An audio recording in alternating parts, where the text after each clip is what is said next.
Welcome back to the show, everybody. We got a great one for you today. Let's go ahead and get into this. We are going to see mainstream media actually mention XRP. It's brief, but it feels good just to hear it. We're going to hear from Gene Simmons from KISS and his thoughts about what he thinks who's behind the SEC lawsuit. Say what? Yeah, you won't believe what he says. CNBC corporate investment in Bitcoin, what it means long term. Gary Gensler is back in the news, and Japan is leaning into the G7. We'll talk about why it's so important. Two former Ripple executives are doing some stuff, and we got to address it. And Brian Brooks, there is a there. Let's go ahead and roll that beautiful intro. This is Digital Perspectives with Brad Kimes. Subscribe for new content notifications. Now, here's Brad Kimes. Come on in.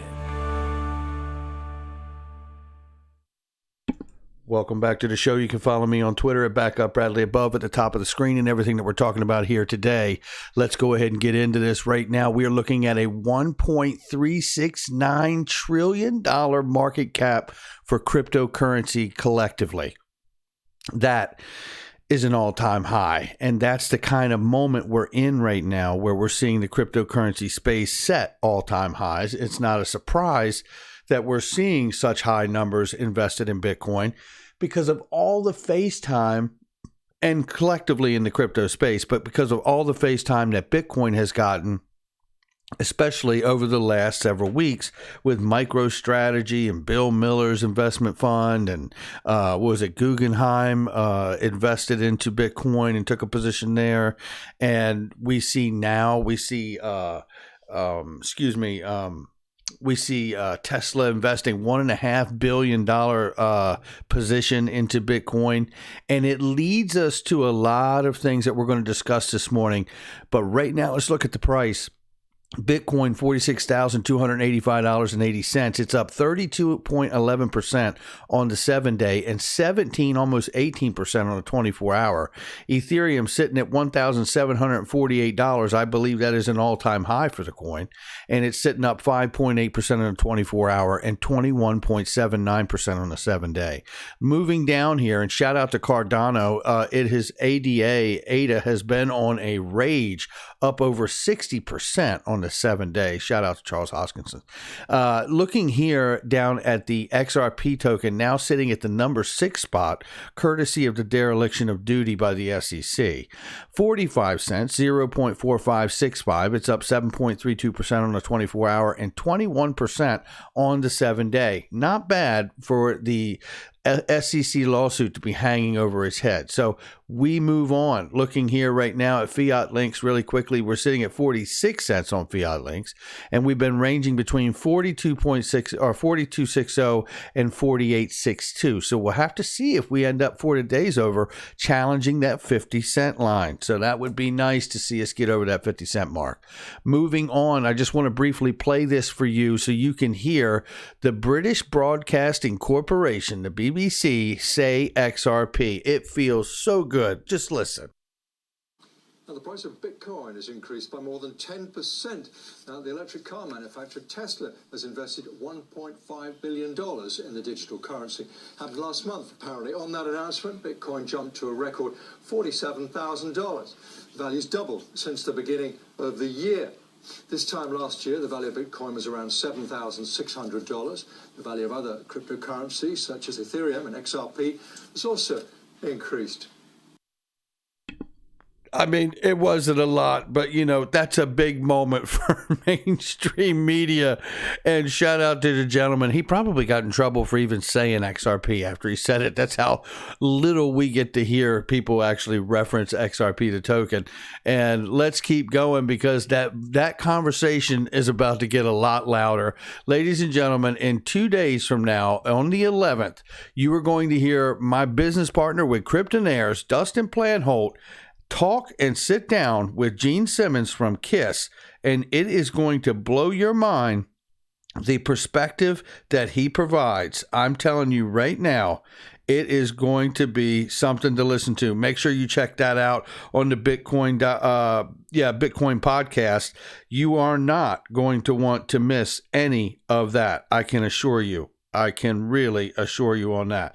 Now, with that being said, I do know that you guys should know that Kryptonaires has been picked up, and we will let you know the official release of that movie by the distributor. And I can also tell you, before we know the final date of when it will come out, when they let us know that, every single person will get to see Kryptonaires for free. That is amazing. Just like this conversation here that's going to go on with Gene Simmons, I can't wait to hear. He says he believes China is behind the Ripple lawsuit.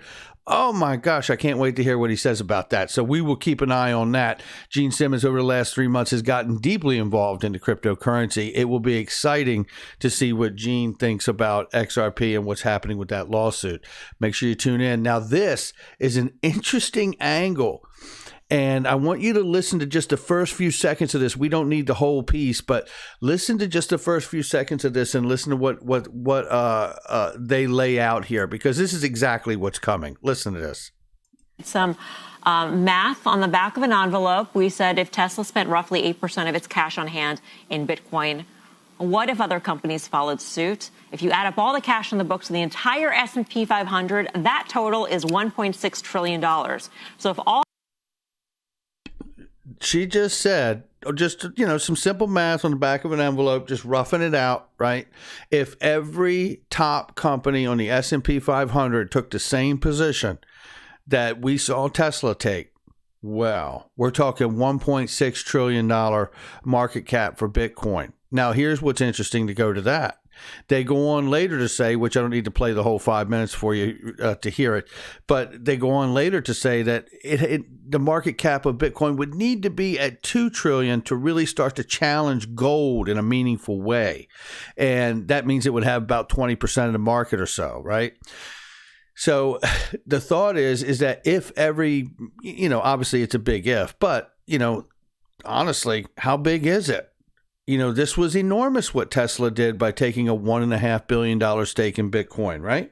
So if we continue to see that trend happen and you get somewhere around 1.6 trillion for Bitcoin, you're not that far away from that 20% number that really starts to become what they say in this piece, disruptive to the gold market.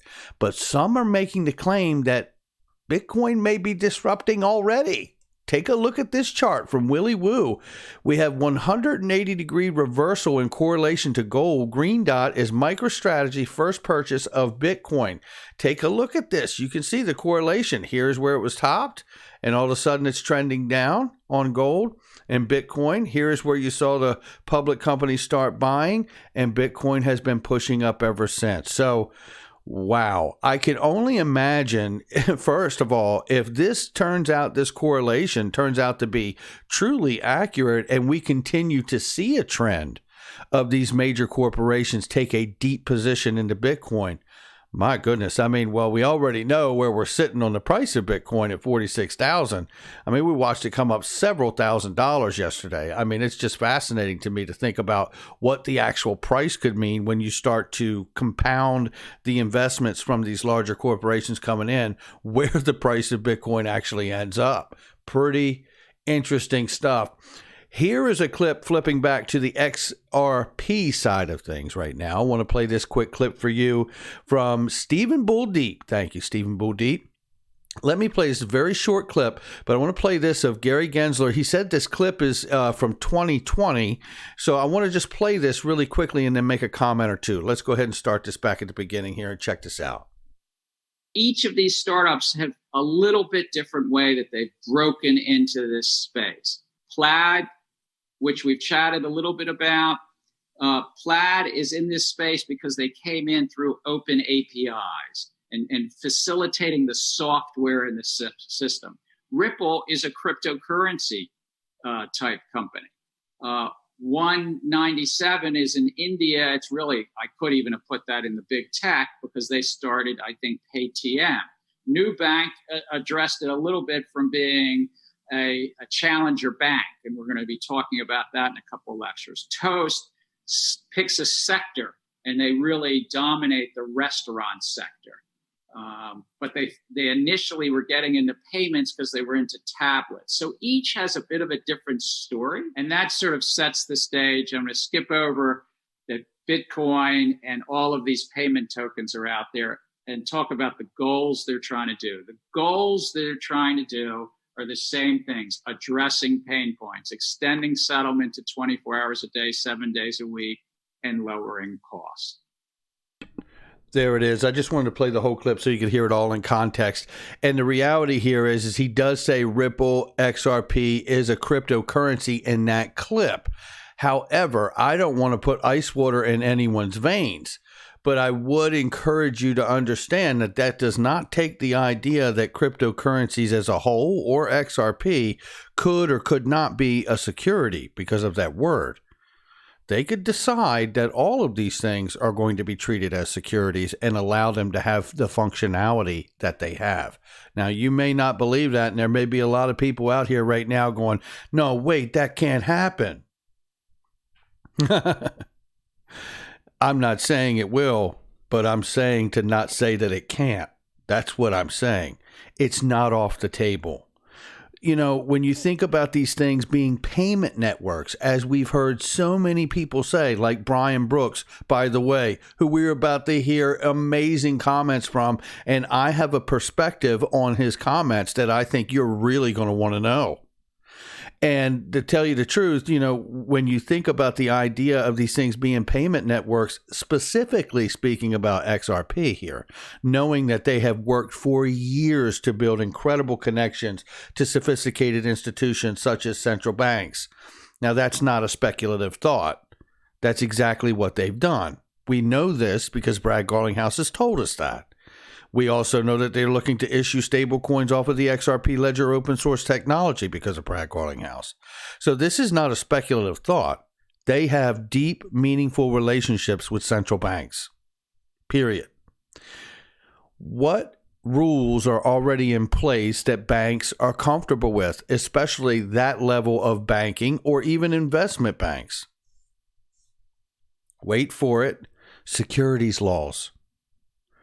So don't be surprised if we see something, and it could be crafted new, right? Don't be surprised if we see something that does allow these things to fall in that particular kind of classification, because it wouldn't surprise me that they would say, or could say, because we don't know that it will happen, but it wouldn't surprise me if they were to say, look, we already have security laws in place. We know how they work. This is a new technology. What if we give them a classification that allows them to operate the way they need to, but use the backbone of securities law, generally speaking, to framework these things? Because if we try to come out and just craft everything brand new, there could be something they miss.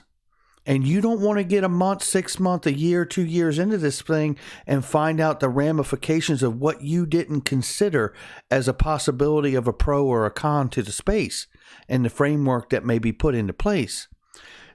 That's why there's a part of me that says, look, I don't believe they're going to harm the functionality of how these things operate broadly, or generally speaking. And specifically, I'm talking about XRP. But as far as the cryptocurrency market goes, if your asset has use case utility, and it has utility, I believe you're going to be fine, because you're going to be allowed to operate and exercise that token in the manner it is to alleviate that pain point for whatever industry you're serving. So, all right, that's my thought on that. Let's look on, because we're about to hear from Brian Brooks, and we got to really think about what he says in this comment. Japan wants G7 finance chiefs to thrash out digital currency policy at talks as China trials continue. G7 nations have been cautious about China's lead in issuing a digital currency. My, oh my. First of all, there's a couple things here. One, the G7 nations don't want China leading anything, right? That's obvious, right? Number two, as the trend has been discovered here on this channel, things happen from the international level down. And Japan wants the G7 finance chiefs to thrash out the current digital currency policy, because not only of China being a leader in this space at this point, but because they know things should happen from the top down. And if we get that clarity from the top down, then each individual region and country like Japan and the US and others can craft within that international guidelines and recommendations. That's what we're looking at. Now, very quickly here before we move to the Brian Brooks comment, ex-Ripple manager of government relations Ron Hammond joins the Blockchain Association as the director of government relations. This is a great move. Ron Hammond, formerly of Ripple, has extensive legal, legislative, regulatory experience, having served nearly 5 years on Capitol Hill, including financial services policy, expert for Representative Warren Davis. And Ron is most well known for crafting the bipartisan Token Taxonomy Act, which would create a crypto regulatory framework under securities, custody, and law. So, tax law. So there you have it. Now let's move on to the clip of the day right here. This came out yesterday afternoon, and I have to say to you, I think there is a lot to take from these thoughts from the one and only Brian Brooks, former OCC head. He starts off talking about Michael Barr from Ripple taking his place. Let's listen to this clip and get into it. Obviously, there's some people coming into the Biden administration who agree with that. You know, if it is true that Michael Barr is my successor at the OCC, I think he's likely to have more of a thesis similar to mine on this. He has a background having spent some time on the Ripple advisory board, for example. And on the other hand, Secretary Yellen has said some relatively skeptical things about the asset class. So I don't think it's a partisan issue. I think it's more about who's a tech adopter and who's an innovator versus who isn't. Brian, speaking of Ripple, you worked at Coinbase, you worked in the government, albeit for under a year. So tell us, is XRP a security, yes or no? Well, you know, these are complicated questions and matters of pending litigation, so who can say? But here's what I would tell you, though, which I think is the most important issue about XRP, and that is there is a difference, okay? There's a difference between the way in which an asset is distributed and the nature of the asset at a given moment in time. And I think the issue in Ripple that gets lost in all of the discussion is whatever happened in the original distribution of XRP tokens, 10 years ago, and whether that was or wasn't an unregistered securities offering, that's what the courts will decide. That's a different question from whether XRP today is a security. And the SEC itself has said that assets can change their nature over time as they achieve utility and as they achieve decentralization. So if I had to make a prediction, I'll just make a quick prediction, and that is that there is a settlement to be done here somewhere. And the settlement has to do with the distribution of the tokens so that existing token holders can continue to trade them and find value in them the way that they do. Boom. That is massive from Brian Brooks right there. It is in the distribution of the token that he sees a settlement, and that the people that hold the token can find value in trading them the way that we currently do. Okay. First of all, Michael S. Barr being tapped for the OCC head is enormous, because I think Michael S. Barr is is obviously a consummate professional and would do an amazing job there. And he has an incredible understanding, obviously, of what Ripple and XRP really are from the OCC standpoint, overseeing the federally chartered banking system. Yeah, I think that would be a very good thing. Number two, he talks about the idea of the lawsuit being a settlement because of the understanding that it comes down to the distribution. Well, distribution is a funny word, because I believe that he single-handedly addressed the OTC market, the escrow, and the retail investor like you and I when he made those comments. I really, really do. The other side of that is I just want to say that, let me see if I can catch it right here. Let's see. Ago, and whether that was or wasn't, that assets can change their nature over time as they achieve utility and as they achieve decentralization. And one thing before he makes the prediction he was going to make there, he does say that assets can change over time. I do want to remind you, however, in the SEC lawsuit, it says that they were an unregistered security 7 years ago, and they claimed they were still today an unregistered security as well. So although Brian Brooks is correct that they do say that you can have a coin start out as a security and grow to be decentralized and not be a security, these things can, go through a metamorphosis, right? Which I understand. And I completely agree. However, the only thing I would remind people of is the fact that, the lawsuit itself says that they were unregistered security then and today. So that is a hurdle in itself. Listen to this prediction one more time because I have a thought on this. If I had to make a prediction, I'll just make a quick prediction, and that is that there is a settlement to be done here somewhere, and the settlement has to do with the distribution of the tokens so that existing token holders can continue to trade them and find value in them the way that they do. Obviously, there's some people. Okay, so existing holders can trade them and find value in the way that they do, right?